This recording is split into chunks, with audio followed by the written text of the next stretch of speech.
सुहेल अफरीदी का अपने पेशरो पर करप्शन का इल्जाम हलक से निकालने का ऐलान। जो करप्ट लोग हैं उन्हें मैंने ओहदों से फारिग कर दिया है। वो बाहर बैठे हैं या घर जा चुके हैं। तकरीब से खिताब करते हुए सुहेल अफरीदी ने कहा कि मुझसे पहले जिन लोगों ने जो थोड़ा बहुत कमाया है, कोशिश है कि उनके हलक से भी मैं वो निकाल लूं। जो करप्ट लोग हैं उन्हें मैंने ओहदों से फारिग कर दिया है।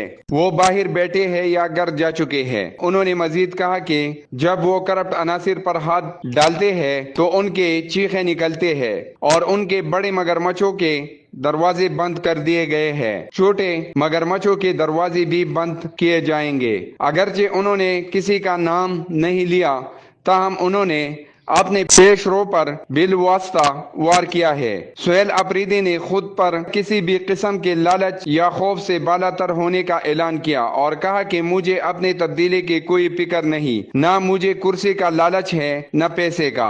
पूरी दुनिया की दौलत मुझे नहीं खरीद सकती। उन्होंने दावा किया कि उनके हुकूमत ने 983 से जायद भर्तियां मुकम्मल शफाफियत और मेरिट पर की है, जबकि 16,000 असातिज़ा और 2400 डॉक्टरों की भर्तियां भी मेरिट पर ही हो रही है। उनके अलावा नौजवानों के लिए जदीद शोबों में सरमायाकारी के मंसूबों का ऐलान भी किया है।